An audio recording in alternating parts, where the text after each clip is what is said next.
On a l'habitude de penser que l'IA, c'est américain ou chinois. Point. Mais et si une start-up française venait tout bousculer? C'est l'histoire de Mistral AI, une entreprise qui ne joue pas avec les mêmes règles que les géants. Allez, c'est parti, on va voir ça de plus près. Alors, pour bien comprendre de quoi on parle, il faut planter le décor. Aujourd'hui, créer une IA qui tient la route, c'est une course à l'argent, une vraie course à l'armement. On parle de centaines de millions de dollars juste pour entraîner un seul modèle. Forcément, ça crée un club très fermé, avec quelques géants américains et chinois. Et c'est justement là, dans ce contexte un peu fou, que l'aventure Mistral commence. Sauf que Mistral et IA, eux, ils ont décidé de ne pas jouer à ce jeu-là. Plutôt que d'essayer de dépenser autant que les autres, ce qui est impossible, ils ont misé sur autre chose, l'efficacité. Une efficacité radicale. Et c'est là que ça devient super intéressant. Ils ont fait de la contrainte leur plus grande force. Alors voilà, comment on va décortiquer tout ça? D'abord, on va voir comment ce challenger européen a émergé. Ensuite, on se penchera sur leur philosophie open. C'est super important. Puis, on verra leur avantage principal, l'efficacité. On parlera aussi des applications concrètes et de la souveraineté numérique. Et pour finir, on se demandera ce que ça signifie pour le futur de l'IA en Europe. Allez, on commence par le commencement, les origines de ce challenger européen. Alors Mistral AI, c'est qui au juste? Attention, on n'a pas affaire à des amateurs. Non. Les fondateurs, ce sont des anciens de chez Meta et DeepMind, le labo d'IA de Google. En gros, la crème de la crème. Et leur but, il est clair, concurrencer les géants comme OpenAI ou Google. Mais pas en faisant la même chose, en faisant mieux, avec moi. Ils parient tous sur des modèles à la fois puissants et efficaces. Et surtout, sur une approche plus ouverte. Justement, cette philosophie open, c'est un mot-clé, on va voir ce que ça veut dire, parce que c'est vraiment ce qui les différencie de la concurrence. Le cœur de leur stratégie, c'est ce qu'on appelle un modèle open weight. Alors qu'est-ce que ça veut dire? C'est assez simple en fait. Imaginez que l'IA, c'est un cerveau. Mistral ne va pas nous donner les plans de construction du cerveau, ni la liste de tous les livres qu'il a lus pour devenir intelligent. Par contre, ce qu'il nous donne, c'est le cerveau fini, entraîné, avec toutes ses connexions. Ce sont ça les fameux poids. On peut donc l'utiliser, l'étudier, mais on ne peut pas le reconstruire à l'identique. Pour que ce soit encore plus clair, on va prendre une analogie culinaire. Un modèle open weight, c'est comme si un grand chef pâtissier nous donnait son gâteau signature. On l'a là, devant nous, on peut le goûter, le servir à nos invités, l'analyser, mais on n'a pas la recette. En face, un modèle complètement open source, ce serait le livre de cuisine du chef, avec la liste des ingrédients, toutes les étapes, les petits secrets de fabrication. La différence est fondamentale et c'est un choix hyper stratégique de la part de Mistral. Ok, c'est bien beau la philosophie, mais concrètement, quel est l'avantage de cette efficacité? On y vient. Tenez, un chiffre pour illustrer ça. 50 à 60 tokens par seconde. Les tokens, ce sont en gros des bouts de mots.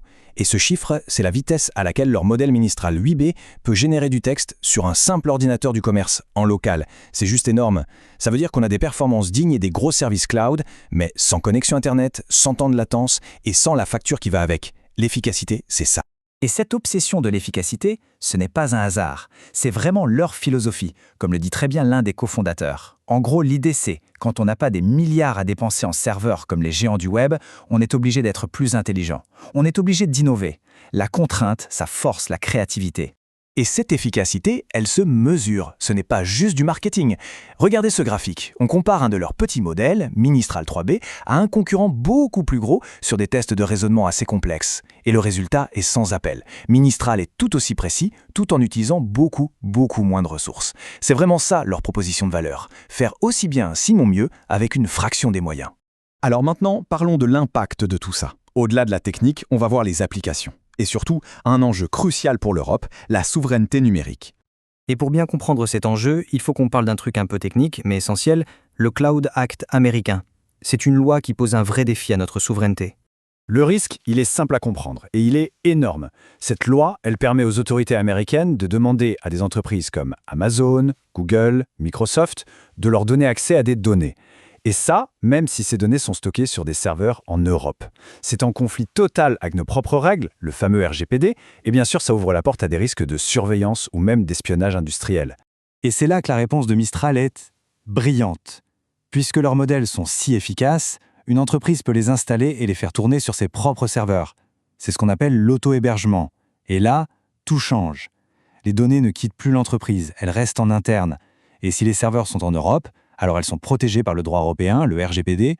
Le Cloud Act américain ne peut plus rien faire. Pour les développeurs et les entreprises, c'est une révolution. Pensez-y, on peut garder un contrôle total sur la confidentialité de ces données, on peut développer et tester des choses hyper rapidement, sans la latence du réseau, on peut personnaliser le modèle pour qu'il soit parfait pour une tâche très spécifique, ce qui est impossible avec les modèles fermés des géants américains, et on a même accès à toute une gamme de modèles, des tout petits aux plus gros, pour s'adapter à n'importe quel besoin. Bon, on a vu pas mal de choses. Prenons une seconde pour assembler les pièces du puzzle. Qu'est-ce que ça nous dit sur l'avenir de l'IA en Europe ? Si on devait résumer la stratégie de Mistral AI, on pourrait dire qu'elle tient sur 3 grands piliers. D'abord, l'efficacité radicale. C'est leur avantage technique, faire plus avec moins. Ensuite, l'ouverture et la transparence. Ils partagent leurs modèles, ce qui crée la confiance et encourage l'innovation autour de leur technologie. Et le 3e pilier, c'est la souveraineté européenne. Enfin, une alternative crédible qui est alignée avec nos lois et nos valeurs. Alors, la question qu'on peut se poser pour finir, c'est est-ce que Mistral AI n'est qu'un nouveau concurrent très doué? Ou est-ce que c'est le début de quelque chose de beaucoup plus grand? Est-ce qu'on est en train d'assister à la naissance d'une nouvelle ère pour l'intelligence artificielle, une ère plus ouverte, plus efficace et, disons-le, plus européenne? Une chose est certaine, il va falloir les suivre de très très près.